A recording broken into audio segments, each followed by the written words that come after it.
여러분 오늘도 이 밤에 참 잘 나오셨습니다. 하나님의 은혜가 여러분 가운데 가득 흘러 넘치기를 간절히 바랍니다. 함께해서 행복합니다. 우리 옆 사람 바라보면서 마음을 담아 고백하며 인사합니다. 함께해서 행복합니다. 할렐루야. 함께해서 행복한 사람들이 되시기를 간절히 바랍니다. 함께해서 불행한 사람이라고 한다면 참 만나지 않는 게 좋을 텐데, 그런데 함께해서 불행한 사람하고 같이 산다 그러면 참 얼마나 불행한 일이겠어요. 함께해서 행복한 사람, 함께해서 하나님의 얼굴을 배우는 기적을 체험하는 사람, 여러분들이 누군가에게 또한 그런 사람들이 되시기를 간절히 바랍니다. 오늘 삶을 결정하는 한 가지, 삶을 결정하는 한 가지라고 하는 그런 영적 주제를 가지고 말씀을 잠시 나누기를 원합니다. 우리는 흔히들 그 사람을 만날 때 원하든 원치 않든 그 사람을 평가해요. 그렇죠? 끊임없이 평가합니다. 마음속으로 평가하고, 또는 생각으로 평가하고, 또는 말로도 평가하고, 끊임없이 저 사람은 저런 사람이지, 저 사람은 저런 사람이지, 하루에도 수십 번씩 만날 때마다 그 사람을 평가합니다. 친구를 만나든 아니면은 또 직장 동료를 만나든 이웃을 만나든 끊임없이 우리 내면에는 그 사람에 대한 평가를 해요. 여러분들이 이 사실을 잘 알아야 돼요. 그러니까 누군가가 여러분을 만나서 대화를 나눈다면 그 사람은 끊임없이 나를 평가하고 있구나 라고 하는 생각을 알고 있어야 돼요. 할렐루야. 저도 여러분에게 끊임없이 평가받고 있습니다. 성도들이 그냥 가만히 신앙생활을 하는 게 아니에요. 말씀의 자리에도 그냥 나와서 말씀만 듣고 계신 게 아니고 끊임없이 주의 종을 뭐해요? 우리 교우들은 하면서도 하나는 쫙 평가하잖아요. 평가하잖아요. 계속 평가하는 거야. 계속 평가해. 그러니까 끊임없이 평가를 받는 거야. 참 쉽지 않은 자리죠. 그러나 저만 그렇게 평가받는 게 아니고 모든 사람들이 다, 여러분도 마찬가지예요. 여러분도 저에게 끊임없이 평가받고 있습니다. 다 평가받는 거예요. 하나님도 우리를 평가할까요? 평가하지 않을까요? 평가하세요. 하나님도 우리를 계속 보면서 우리 가정을 보시고 평가하시고, 우리 삶을 보고 평가하시고, 우리 교회를 보고 평가하고, 소아시아 7교회를 보고 평가하셨듯이 과연 이 갈릴리 교회는 어떤 교회일까? 첫사랑을 회복한 교회일까? 첫사랑을 잃어버린 교회일까? 교회의 사명을 감당하는 교회일까? 아니면 이름뿐인 교회일까? 끊임없이 하나님은 우리를 지켜보시고 관심 가지시고 그리고 평가하고 계시다는 거예요. 자, 그러면은 여러분들이 누군가를 평가하실 때에 이 사람이 어떤 사람일까? 그 사람에 대해서 여러분들이 궁금하잖아요. 그럼 우리가 이 평가할 때 사람을 평가하는 그 기준들이 여러 가지가 있을 수 있어요. 어떤 사람들은 겉으로 보이는 이 사람이 어느 학교 나왔고 집안이 어떻게 되고 겉으로 보이는 어떤 옷을 입었고 어떤 집에 살고 어떤 차를 타고 다니고 어떤 백을 들고 다니고 뭐 그런 걸 가지고 그 사람을 평가하는 사람도 있을 수 있어요. 그러니까 사람들이 온통 겉으로 보이는 것들을 치장하고 온통 위부터 아래까지 명품으로 그렇게 값싸게 사는 거죠. 얼마나 존재가 초라하면은 그런 것들로 자기 존재를 이렇게 과시하고 자기 존재를 드러내려고 하는 걸까? 어떨 때 그런 모습을 보면 그 사람이 불쌍해 보이기도 해요. 자기 존재에 대해서 자신감이 있는 사람은요, 굳이 그렇게 온몸을 명품으로 휘어감고 그렇게 살지 않는단 말이에요. 불쌍한 사람들이야. 얼마나 자기 존재가 초라하면 그런 것들에 자기의 존재를 팔아먹을까 라고 하는 사실이죠. 저는 말하기는 여러분의 존재 자체가 존귀해요. 할렐루야. 하나님 앞에서 여러분의 존재 자체가 천하보다 귀하다 그랬어요.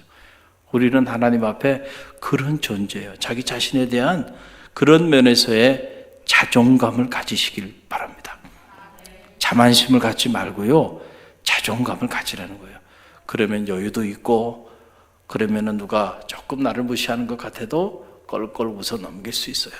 그 사람이 나를 무시한다고 내가 무시당할 만한 존재가 아니거든. 할렐루야. 그런 자존감이 여러분 가운데 있기를 간절히 바랍니다.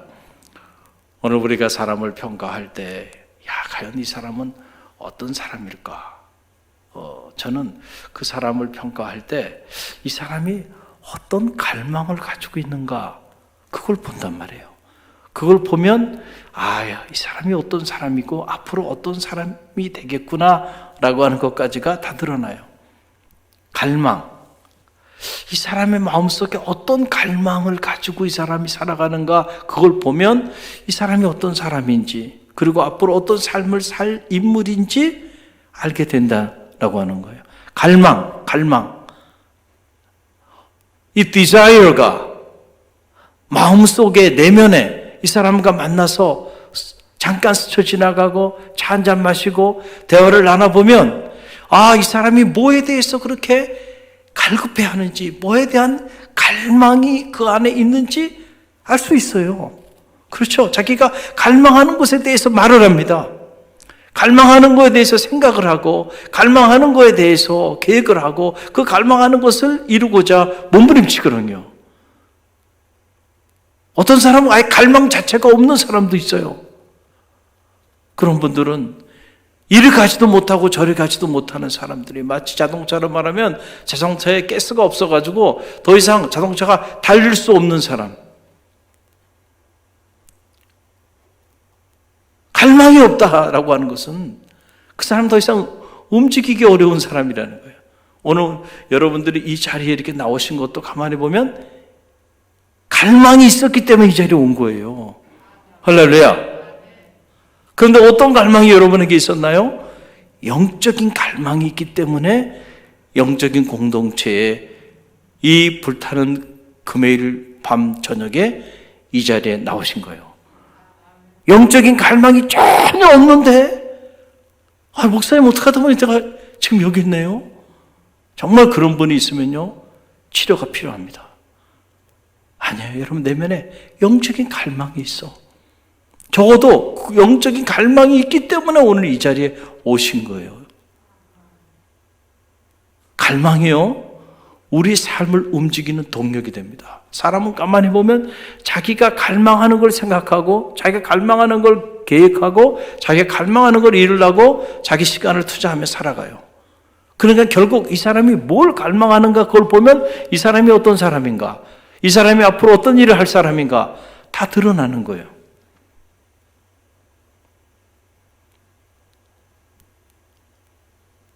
그래서 성경은 두 가지 종류의 갈망이 있다. 기독교 경전은 우리에게 그렇게 얘기해줘요. 적어도 크게 두 가지 종류의 갈망이 있다. 하나는 육적인 갈망이 있다. 또 하나는 영적인 갈망이 있다. 그래서 육신의 일을 쫓는 자는 육신의 일을, 영의 일을 쫓는 자는 영의 일을 뭐 한다 그래요?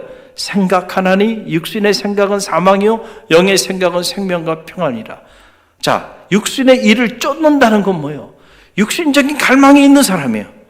그러니까 그 육신적인 것들을 이루기 위하여 몸부림치면서 그것을 성취하기 위하여 달려가는 거예요. 그러니까 그 육신적인 갈망을 해결하기 위해서 자기 시간을 투자하고 물질을 투자하고 그리고 달려가는 거예요. 그러니까 그런 사람들은 항상 머릿속에 육신적인 생각과 계획으로 가득 차 있어요. 그래서 성서는 그런 갈망을 가지고 살아가는 사람은 반드시 그 끝은 사망에 이른다는 거예요. 그런데 영적인 갈망이 있는 사람들이 있어요. 이런 사람들은 영적인 일을 사모하고 자꾸 영적인 일을 도모하며 살아가요. 그래서 생각 속에서도 항상 영적인 생각을 합니다. 어떤 일이 일어나도 영적으로 판단하고 영적으로 해석하고 그리고 영적으로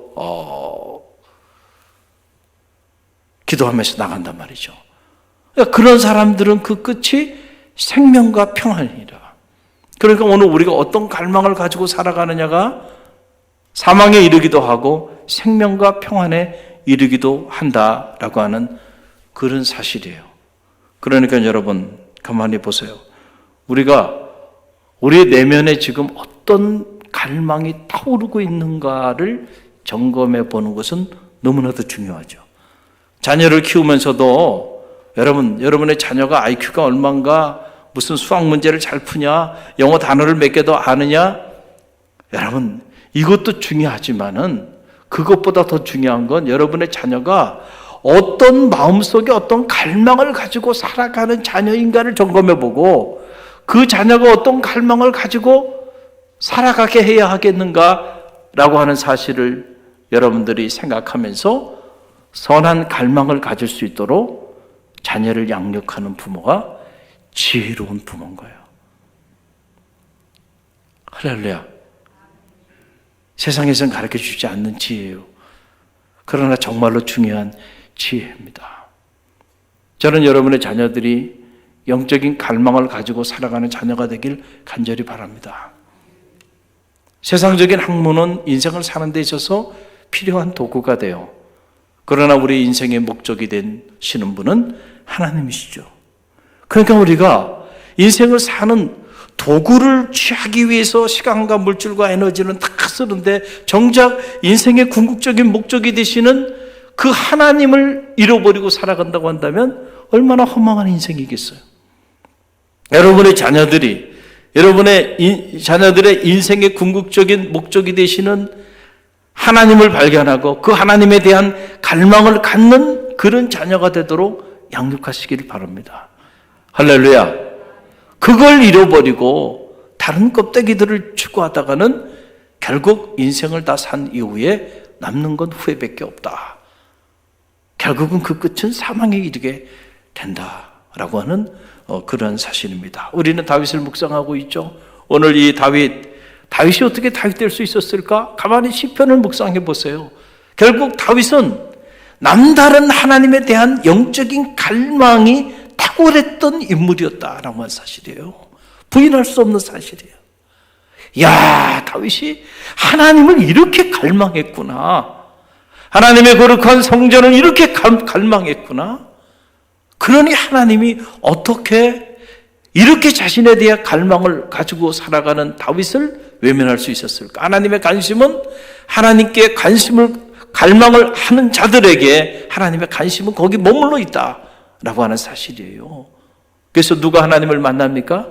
전심으로 너희가 나를 찾으면 나를 만나리라 그러죠. 전심으로 하나님을 찾는다는 건 뭐예요? 하나님에 대한 갈망이 없이 전심으로 하나님을 찾을 수 있어요? 그럴 수 없죠. 얼마나 하나님에 대한 갈망, 하나님을 만나고 싶은, 하나님의 음성을 듣고 싶은, 하나님과 영적으로 교제하고 싶은 그런 갈망이 얼마나 크면 전심으로 with all your hearts 우리의 모든 마음을 다해서 전심으로 그분을 찾을까요? 그런 강한 갈망을 가지고 하나님에 대한 열망을 가진 사람들은 반드시 하나님을 만나게 된다는 거예요. 저는 바라기에 여러분에게 이 하나님에 대한 영적인 갈망이 여러분 가운데 강하게 자리하게 되기를 간절히 바랍니다. 다윗과 우리의 차이는 바로 여기서 차이 나는 거예요. 다윗은 남다른 하나님에 대한 영적인 갈망이 있었던 사람이고 우리는 그만큼의 갈망을 가지고 살아가지 못하기 때문에 아직 다윗 같은 그런 뿌리 깊은 영성을 갖지 못하고 아직 다윗처럼 그렇게 존귀한 자로 쓰임받지 못하는 거예요. 그러나 우리가 다윗처럼 그런 갈망을 가질 수만 있다고 한다면 다윗 이상으로 쓰임받는 역사가 나타나게 될 줄로 믿습니다. 시편 42편의 배경은 이거예요. 사랑하는 아들 압살롬, 자기 자식 압살롬에 의해서 모반을 당했어요. 다윗이 얼마나 가슴이 찢어지고 하늘이 무너지는 고통이겠어요. 그래서 쫓겨서 이제 팔레스타인 북쪽으로 추방돼서 졸지에 도망자가 되어 있는 그런 안타까운 때에 기록한 시가 시편 42편입니다. 언젠가 다시 예루살렘 성전으로 돌아갈 날이 오겠지. 졸지에 그 보위에서 쫓겨서 예루살렘 성전에서 하나님의 언약궤에 있는 예루살렘 성전에서 예배하고 찬양하고 그리고 하나님께 영광을 돌렸던 그 날들을 바라보면서 언젠간 그런 날이 다시 돌아오겠지. 다윗이 갈망한 것을 보면요, 이뤘던 보위에 대한 갈망이 아니었어요. 하나님에 대한 갈망이 그 위기의 순간에 다윗 안에 타올랐다. 그래서 여러분 오늘 말씀을 보세요. 1절로 3절 말씀인데요, 참 놀라운 그런 고백이 아닐 수가 없어요. 1절로 3절, 우리 시편 42편 1절로 3절 다시 한번 읽어봅니다. 하나님이여, 사슴이 시냇물을 찾기에 갈급함같이 내 영혼이 주를 찾기에 갈급하나이다. 내 영혼이 하나님 곧 살아계시는 하나님을 갈망하나니 내가 어느 때에 나가서 하나님의 얼굴을 배울까? 사람들의 종일 내게 하는 말이 내 하나님이 어디 있느냐 하오니 내 눈물이 주야로 내 음식이 되었도다. 아멘. 참 이 대목을 읽어보면 정말 다윗의 이 고백 앞에 고개가 숙여져요. 여러분이 만약에 지금 다윗 같은 상황이라고 한번 생각해 보세요. 다윗이 통일 왕국 시대를 이루고 그냥 일국의 왕이 아니고 당시 다윗 통치 시대에 이 다윗 왕국을 침범할 만한 주변에 열국이 없을 정도로 막강한 나라였단 말이에요. 그런 나라의 최고 통수권자예요. 지금 5년짜리 대통령하고는 비교도 될 수 없는 왕정시대, 왕의 말 한마디, 거의 왕이 신적인 위치에 자리했던 그런 보위에서 모반을 당해서 쫓겨난 거예요. 자, 그러면 여러분이 그 상황이라고 한다면 여러분 안에는 어떤 갈망이 있을까요? 어떤 갈망이 생기겠어요? 그 자리가 어떤 자리인데? 그 자리가 어떤 자리인데? 그 보위에 대한, 다시 저 보위에 올라야 되겠다고 하는 갈망이 있겠어요, 없겠어요? 그래요, 우리 갈릴리 교회는 하여간 놀랍습니다. 그 있지 않겠어요?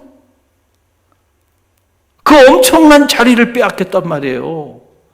당신의 말 한마디면은 정말 하늘 나는 새도 떨어뜨릴 수 있을 정도의 그런 엄청난 권력과 그 엄청난 명예와 그 엄청난 부와 그 모든 것을 다윗이 다 가지고 있었는데 그걸 다 뺏긴 거예요. 그걸 다시 찾고 싶은 갈망이 여러분 가운데 없겠어요? 100평짜리 만약에 여러분들이 타워 팰러스에서 살았다 그래 봐요. 그런데 이런저런 일로 인해서 그거 뺏겼어요.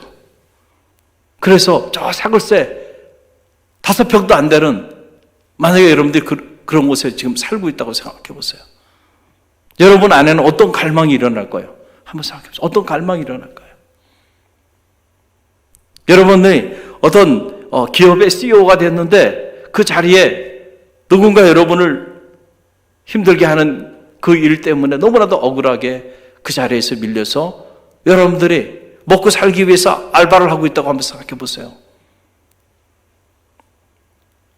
마음에 어떤 갈망이 있을까요? 여러분이 10억을 가지고 있었는데 그 10억을 사람의 마음을 속이는 사람들에 의해서 여러분들이 그거를 사자, 기자라 그러잖아요. 이런 일을 당했어요. 그래서 10억을 빼앗겼어. 자, 어떤 갈망이 있겠어요? 10억을 도로 찾고 싶은 갈망이 여러분 속에 있지 않겠냐 말이에요. 내가 100평이 넘는 타워 팰러스에 살았는데 그걸 다시 되찾고 싶은 갈망이 있지 않겠어요? 내가 어떻게 일궈 오는 기업인데 너무 억울하게 모함을 받아서 내가 그 자리에서 밀렸어요. 다시 그 기업의 CEO가 되고 싶은 갈망이 여러분 안에 있겠어요, 없겠어요? 있죠. 정직하시네. 할렐루야. 우리는 그 정도인데도 그거에 대한 갈망을 가지고 그걸 잃은 것 때문에 가슴 아파하고, 그리고 그것을 얻기 위하여 몸부림칠 거예요. 근데 다윗은 그 정도가 아니잖아요, 지금. 통일 왕국 시대를 이루고요. 가장 막강한 신전 정치를 하면서 그런 어마어마한 보위에 천하를 가졌던 사람이에요. 그런데 졸지에 그 보위에서 쫓겨서 도망자가 되고, 그것도 자식과 자기 믿었던 신하들에게 쫓겨서 말이죠. 그러면은 도망 다니면서 마음에 어떤 갈망이 있겠어요? 다시 보위를 회복하고 싶은 갈망이 그렇지 않겠어요?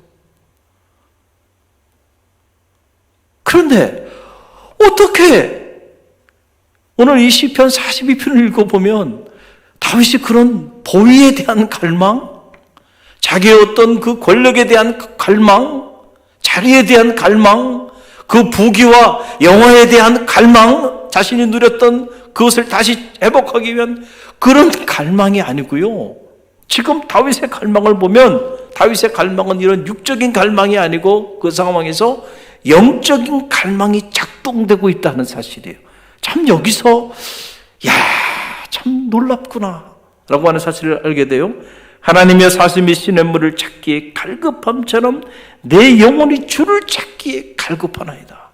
그러니까 그 상황에서 다윗의 갈급함은 하나님을 만나고자 하는 영적인 갈급함이 움직였지, 보위를 다시 회복하게 해달라는 갈급함도 아니에요. 권력을 다시 회복하겠다는 갈급함도 아니에요. 잃었던 타워 팰리스 호텔 다시 찾겠다는 그런 갈급함도 아니고요. 다시 CEO의 자리 그거 되찾겠다는 거 아니고, 잃었던 돈 10억 다시 찾겠다고 하는 갈망이 아니고요. 그것 때문에 눈물 흘리고 있는 게 아니고요. 하나님에 대한 갈망이, 하나님을 만나고 싶고 하나님을 경험하고 싶은 그 영적인 갈망이 그 위기의 순간에, 그 환난의 순간에, 그 고난의 순간에 다윗에게는 타오르기 시작했다. 그래서 내 영혼이 하나님 곧 살아계시는 하나님을 뭐하나니? 갈망하나니 내가 어느 때에 나가서 하나님의 얼굴을 배울고. 지금 다윗에게 가장 갈급한 일은 내가 어느 때에 다시 저 예루살렘 성전에 나가서 하나님의 얼굴을 배웠고 하나님 앞에 예배할까? 그 영적인 갈급함이, 그 갈망이 누구에게 지금 가득한 거예요? 다윗에게 갈급한 거예요. 우리가 코로나 사태를 겪으면서 예배문을 닫고 상전에서 우리가 예배 드리지 못했던 시간들을 우리가 경험했어요. 아마 우리 생에 처음으로 경험한 일들이죠. 저는 제가 대학에 있을 때 인도네시아 스카포미 지역의 연세봉사단 제자들 한 30명, 교수하고 직원들 5명 이렇게 함께 한 3주 정도 그렇게 봉사를 갔다 온 적이 있어요. 주일이 돼도 예배를 드리지 못하고요, 찬양을 할 수가 없고요, 기도할 수도 없어요. 거기는 다 이미 이슬람이 잡고 있는 99.9%가 이슬람. 과거 430년 이상 네덜란드가 식민 지배했지만 그들이 떠나고 난 다음에 그들이 다 반기독교적인 정서가 강하게 자리하면서 전부 다 이슬람 혹은 토속 종교로 다 돌아가 버린 거예요. 왜냐하면 백인 식민 지배자들의 부족신 기독교라고 하는 거, 그리스도라고 하는 존재는 그들에겐 그렇게 각인이 돼 있어서 기독교라는 기독교는 거기는 발을 딛지 못하게.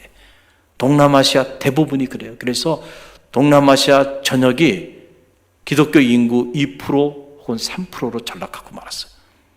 과거 400~500년 전에 다 서구 열강 기독교 국가들이 식민 지배했던 나라들이에요. 그런데 그들이 힘을 가지고 교회도 짓고 식민 지배를 했는데 그들이 떠나고 났는데 다 반기독교적인 정서로 토속 종교나 이슬람으로 다 돌아가 버린 거예요. 그런 걸 보면 말이죠, 우리가 잘 살아야 돼요. 할렐루야. 힘이 있을 때 잘 살아야 돼.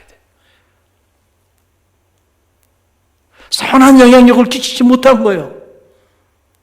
그래서 그들은 기독교라는 기자만 끝내도요, 난리가 나는 거예요. 여러분 한번 생각해 보세요. 만약에 일본이 우리를 36년 동안 식민 지배를 했는데 일본이 기독교 국가였다고 한번 생각해 보세요. 해방 이후에 이 땅에 교회가 자리할 수 있을까요? 이해가 되시겠죠? 그러니 수백 년 동안, 400년, 500년 동안 식민 지배한 그 사람들의 종교를 그 민족들이 받아들이겠냐라고 하는 사실이에요. 다행히 일본이 기독교 국가가 아니었고 우리를 원조하고 도와준 나라가 기독교 국가였기 때문에 대한민국이 역사적으로 보면 이 땅의 해방 이후에 교회가 세계사에 유례 없을 정도의 영적인 부흥과 성장을 가져올 수 있는 그런 토양이 됐던 거죠. 역사적으로 본다면. 미국이 기독교 국가인데 미국은 우리를 도왔어요. 6.25 전쟁 때도 도왔어요. 그런데 기독교 국가가 아닌 나라가 우리를 힘들게 했고 식민 지배를 했어요. 그러니까 여기는 기독교에 대한 부정적인 반감을 갖지 않는 거예요. 토양이 이렇게 된 거예요. 그러나 일본이 기독교 국가였다고 한다면 지금 대한민국에 교회가 자리할 수 없었을 거예요. 그런 면에서 축복이죠. 감사한 거야. 할렐루야. 역사적인 축복을 받은 거예요, 대한민국은. 중요한 건 오늘 우리가 어떤 갈망을 갖느냐라고 하는 그런 부분인데, 우리가 갈망을 갖고 있는 그것에 대해서 우리가 우리의 삶이 결정되어지는데, 자 보세요. 우리는 잃은 것에 대한 그 육적인 갈망이 우리 안에 막 가득 찰 텐데, 이 상황에서도 다윗은 자기가 잃었던 그 육적인 모든 것들에 대한 갈망이 자리하지 않고 오히려 하나님에 대한 갈망, 영적인 갈망, 예배를 드릴 수 없는 상황이 됐는데 내가 언제 하나님의 거룩한 성전에 나가서 예배할 수 있을까? 하나님의 얼굴을 배울 수 있을까? 이런 영적인 갈망, 정말로 다윗의 가슴 속에 가슴 아픈 한으로 맺히는 갈망은 다른 게 아니에요. 자신이 보여 있을 때 하나님을 마음껏 찬양하고 예루살렘 성전에서 하나님께 마음껏 예배하며 하나님의 얼굴을 배웠었는데 그것을 잃어버린 것에 대한 그 안타까움, 그것을 다시 찾고 싶은 영적인 갈망이 그 안에 가득 차고 있었다는 거죠. 코로나 사태로 인해서 여러분 안에도 예배를 드릴 수 없는 상황 속에서 예배에 대한, 하나님의 거룩한 성전에 대한 갈망이 가득 흘러 넘치게 되기를 주님의 이름으로 간절히 축원드립니다. 갈릴리 교회는 이 갈망이 강한 교회예요. 그렇기 때문에 이렇게 많은 성도들이 주일에도 하나님께 나오고 이 저녁에도 나와서 하나님께 예배하며 나가는 거예요. 그러나 그 갈망이 없는 사람은 예배할 수 있는 자리가 주어졌는데도 예배의 자리에 나오지 않는 거예요. 이유는 하나입니다. 갈망이 없어. 영적인 갈망이 없는 거예요. 그 자리에 육적인 갈망이 있을 뿐이에요. 그러니까 육적인 갈망을 따라서 살아가는 거예요. 근데 그 끝은 결국 사망에 이른다. 다윗이 다윗 될 수 있었던 것은 그가 그 위기 순간에도 영적인 갈망이 있었고, 그 영적인 갈망, 하나님에 대한 그 영적인 갈망으로 식음을 전폐하고 주야로 눈물을 흘릴 줄 알았던 그런 하나님의 사람이었다. 그래서 하나님이 그를 들어 사용하여 주셨다는 거예요. 여러분, 미국의 유명한 경제학자인 머슬로우는 이런 말을 해요. 개인의 행동은 그때그때 최강의 욕구에 의해서 결정된다. 그러니까 한 사람이 어떤 행동을 할 때 그 사람의 행동은 뭐에 대해 결정되냐 하면 그때그때 그 사람이 가장 강하게 갈망하는 그 욕구에 따라 그 사람의 행동이 결정된다라고 하는 그런 얘기예요. 그러니까 우리의 삶은 그때그때 어떤 욕구가 우리 안에 강하게 작동되느냐에 따라서 우리의 행동이 결정되고 우리의 삶의 자리가 결정된다는 거예요. 이 시간에 친구를 만나고자 하는 갈망이 강하게 작동되면 어디가 있겠어요? 친구 만나고 있는 거예요. 야, 금요일인데 그래도 술 한잔 해야지. 또 다른 주님이죠.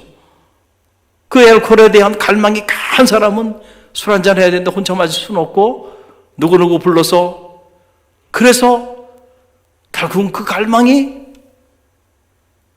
그 자리로 인도하는 거예요. 드라마에 대한 갈망도 있죠. 야, 드라마 무서워요. 특히 이 주말이 되면 그 갈망이 강한 사람은요, 또 그 앞에 앉아 있는 거예요. 그때 오늘 우리 안에 어떤 갈망이 크느냐에 따라서 그 갈망에 따라서 가장 큰 갈망이 우리의 삶을 결정하는 거죠.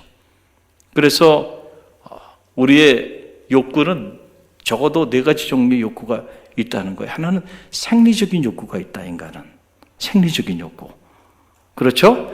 이 생리적인 욕구를 따라서 사람들이 살아간다는 거예요. 그런데 이 생리적인 욕구가 채워지게 되면 안전에 대한 욕구가 있다는 거예요, 사람 안에. 그래서 자기의 삶이 위험에 노출되지 않고 어떻게 하면 안전한 삶을 살 수 있을까? 자기 미래가, 자기 인생이, 또 자기 자녀들이. 그래서 그 안전한 자기의 성을 쌓기 위해서 열심히 몸부림치면서 인생을 산다는 거예요. 또 어느 정도 생리적인 욕구도 충족이 되고 어느 정도 삶의 안전도 확보가 되고 나면 그때 그 다음에 그 사람이 갖는 욕구가 바로 사회적 욕구가 있다는 거예요. 사회적 욕구, 소셜 디자이어가 있는 거예요. 이건 뭐냐면 사회적으로 사람들에게 인정받고 싶고 사회적으로 사람들에게 주목을 받고 사회적으로 사람들로 하여금 존경받고 싶어하는 그러한 욕구가 우리 안에 꿈틀거린다. 그래서 그 욕구를 채우기 위해서 사회 속에서 분주하게 살아간다. 그런데 그렇게 일군 이 사회적 욕구가 시간이 지나면서 보니까 처음에는 대단한 줄 알았는데 사람들에게 인정을 받고 사람들의 박수갈채를 받고 스포트라이트를 받는 그 자리가 엄청난 건 줄 알고 그렇게 달려들었는데 보니까 그것이 오래 가지 못하는 것을 알게 된 거예요. 그래서 생리적인 욕구, 안전의 욕구, 사회적 욕구를 넘어서게 되면 그 다음 단계 인간이 갖는 욕구는 영적인 욕구를 갖는, 종교적인 욕구, spiritual desire를 갖는다는 거예요. 그때 비로소 자기 인생에 존재에 대한 물음을 던지기 시작한다는 거예요. 나는 누구? 왜 내가 지금 여기 있는지, 어디로 가고 있는지, 자기 인생에 대한 근본적인 궁극적인 물음을 던지게 된다는 거예요. 여기서부터 종교적인 갈망이 시작되기 시작하면서 이때부터 영적인 갈망이 자리하게 된다라고 하는 얘기인데요. 그런데 저는 여러분에게 묻고 싶어요. 자, 이런 4가지 그 욕구가 인간에게 있는데 이 욕구 중에 어느 단계에 오늘 우리가 살아가고 있는가, 이걸 점검해 볼 필요가 있어요. 어떤 사람들은 아직도 생리적인 욕구를 벗어나지 못하고 그 생리적인 욕구를 충족하기 위해서 그렇게 몸부림치며 살아가는 사람들도 있다는 거예요. 어떤 사람은 생리적인 욕구는 극복을 했는데 이 안전에 대한 욕구, 그래서 자기 삶을 좀 보다 안전하게 살기 위해서, 그래서 몸부림치고 그 욕구를 충족하기 위해서 자기 성을 쌓기 위하여 몸부림치며 살아가는 그런 사람들도 있다. 평생을 안전한 삶을 살기 위한 욕구를 충족하기 위해서 그렇게 살아가는 사람들도 있다. 보다 안전하게 살기 위해서 보험도 들고, 보다 안전하게 살기 위해서 노후 설계도 하고, 보다 안전하게 살기 위해서 돈도 벌어서 저축도 하고, 보다 안전하게 살기 위해서 건강관리도 하고, 모든 그거에 대해서 그 단계에 머물러 있는 사람들이 있다.